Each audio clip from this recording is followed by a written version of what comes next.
रामभद्राय रामचंद्राय वेद से रघुनाथाय नाथाय सीताय पते नमः। मेरे साथ बोलेंगे, बोलिए सीताराम भगवान की, सीताराम भगवान की, भक्त वत्सल भगवान की, हनुमान जी महाराज की, श्री हनुमान जी महाराज की, सरयू मैया की, सरयू मैया की, नमः पार्वती पतिये हर हर।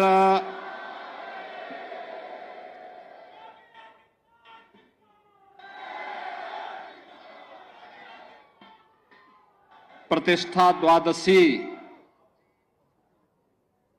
कि आज के इस पावन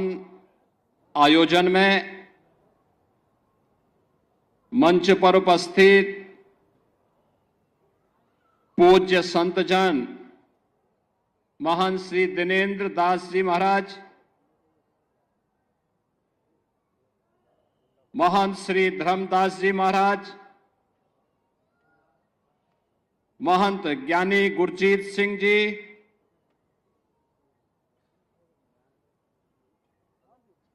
श्री राम जन्मभूमि तीर्थ क्षेत्र न्यास के महामंत्री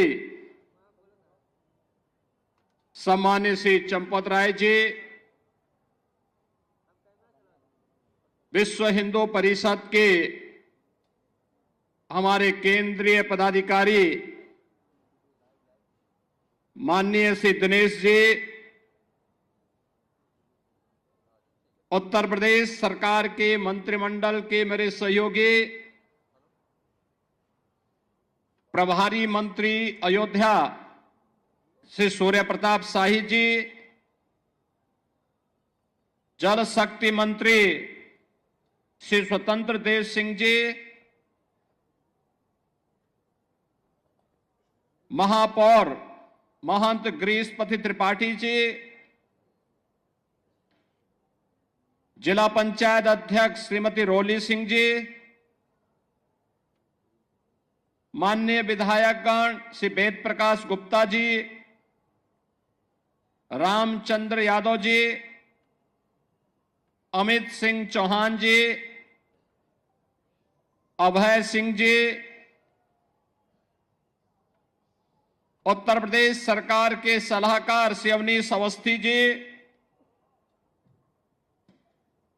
श्री राम जन्मभूमि तीर्थ क्षेत्र के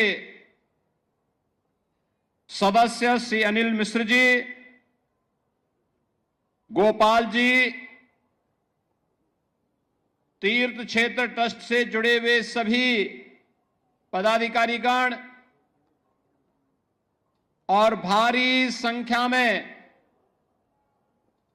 प्रतिष्ठा द्वादशी के शुभ आयोजन के साक्षी बन रहे देश के कोने कोने से आए हुए सभी पूज्य संतजन, भक्तजन और उपस्थित बहन और भाइयों, मैं सबसे पहले आपको, पूरे प्रदेशवासियों को, पूरे देशवासियों को और हर राम भक्त को प्रतिष्ठा द्वादशी की हृदय से बधाई देता हूं। उन सबके प्रति, आप सबके प्रति अपनी मंगलमय शुभकामनाएं भी व्यक्त करता हूं। हिंदू पंचांग के अनुसार आज ही के दिन ठीक 1 वर्ष पहले देश के यशस्वी प्रधानमंत्री आदरणीय श्री नरेंद्र मोदी जी के कर कमलों से 500 वर्षों का इंतजार समाप्त करते हुए श्री राम जन्मभूमि पर प्रभु श्री राम लला का मूर्ति प्राण प्रतिष्ठा का कार्यक्रम संपन्न हुआ था और इसीलिए 1 वर्ष पूर्ण होने के उपलक्ष्य में हिंदू पंचांग के अनुरूप श्री राम जन्मभूमि तीर्थ क्षेत्र न्यास के द्वारा आज प्रतिष्ठा द्वादशी के रूप में यानी पौष शुक्ल द्वादशी की इस पावन तिथि को आज प्रतिष्ठा द्वादशी के रूप में आयोजित करते हुए त्रिदिवसीय इस आयोजन का शुभारंभ किया गया है। स्वाभाविक रूप से 500 वर्षों का इतिहास और ये इंतजार, जिनकी दूरदर्शिता से संपन्न होकर के आज इस गौरव की अनुभूति हम सबको, हर राम भक्त को करा रही है, ऐसे देश के यशस्वी प्रधानमंत्री श्री नरेंद्र मोदी जी के प्रति सबसे पहले कृतज्ञता ज्ञापित करते हुए हम सब हृदय से आभार व्यक्त करते हैं।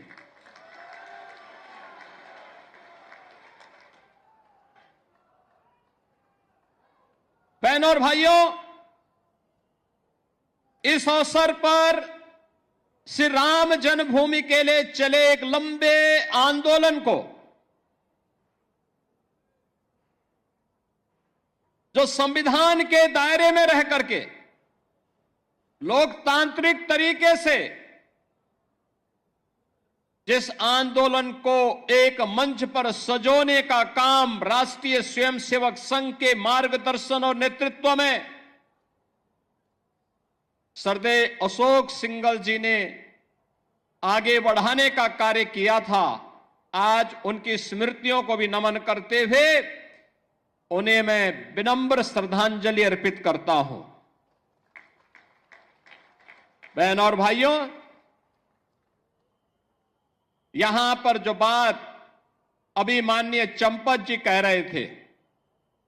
22 दिसंबर 1949 रामलला का अपनी जन्मभूमि में प्रकटीकरण होना,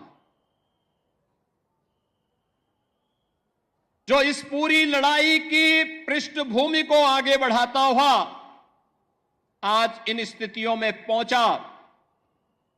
कि हम 1 वर्ष की प्राण प्रतिष्ठा के कार्यकाल के उपरांत आज यहां पर एकत्र होकर के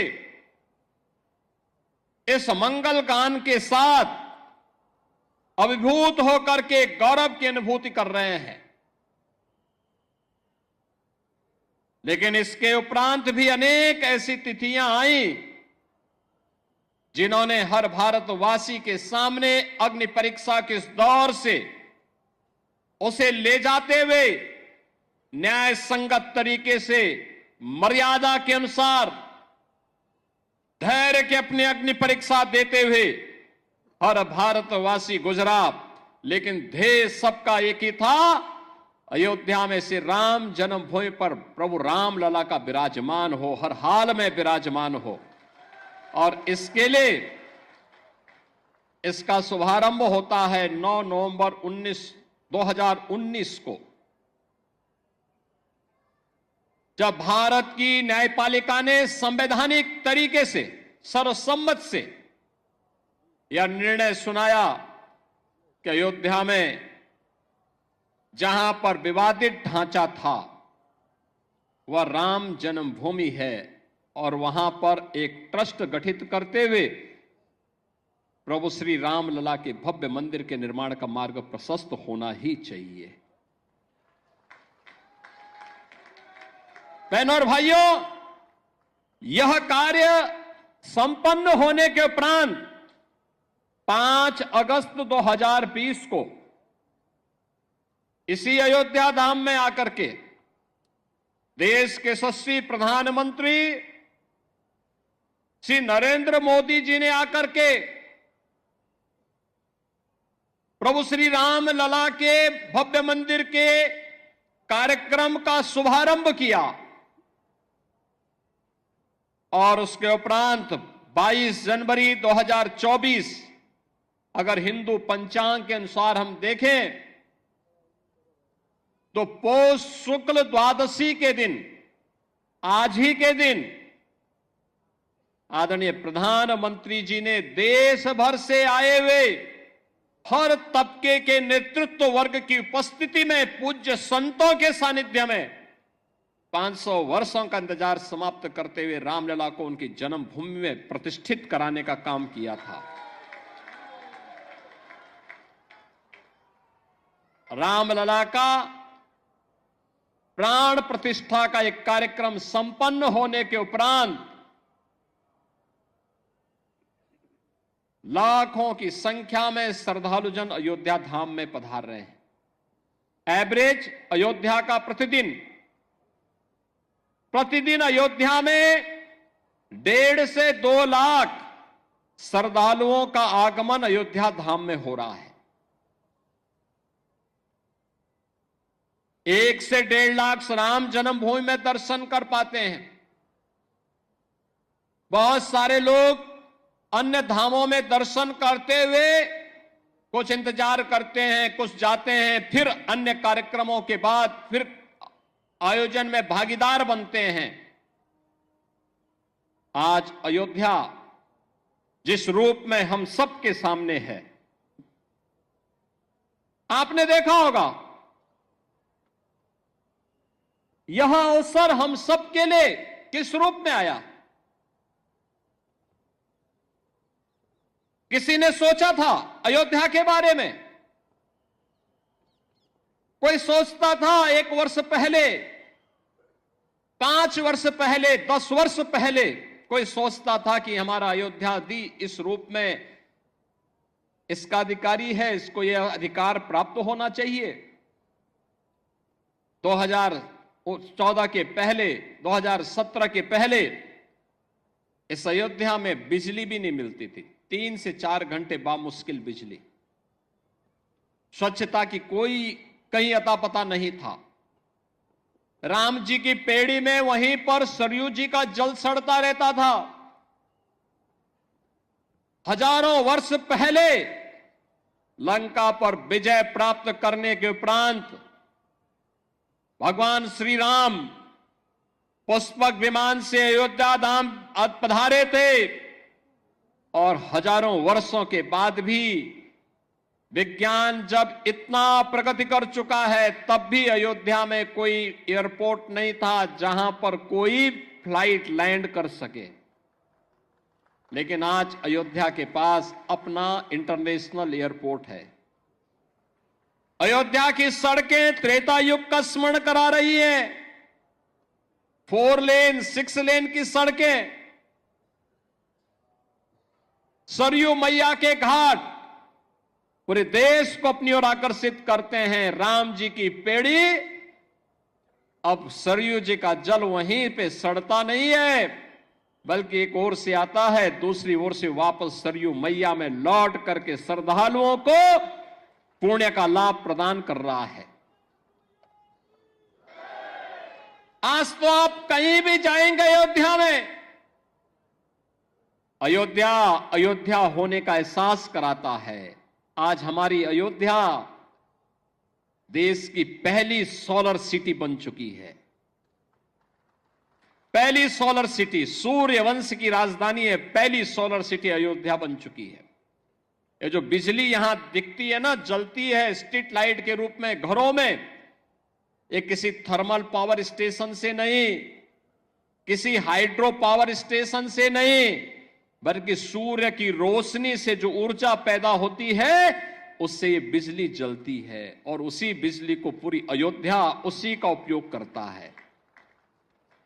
ये नई अयोध्या, नए भारत का नया उत्तर प्रदेश है, तो नए उत्तर प्रदेश की नई अयोध्या अपने तीर्थ होने के गौरव के साथ पूरे देश को अपने साथ जोड़ रही है। लेकिन क्या यह अचानक हो गया? एक दिन में हो गया? नहीं, इसके लिए एक लंबे संघर्ष को आगे बढ़ाना पड़ा था। जो मैंने पहले भी बताया, दर्जनों पीढ़ियां चली गई, एक ही कामना थी, और वह थी अयोध्या में हम अपने प्रभु रामलला को विराजमान होता हुआ देख सके। सबकी एक ही तमन्ना थी, अधूरी कामना के साथ पूज्य संतों का, भक्तों का चला जाना, लेकिन संकल्प उनका इतना दृढ़ था कि उस संकल्प को पूरा करने के लिए हम सब सौभाग्यशाली हैं कि इन तिथियों को अपने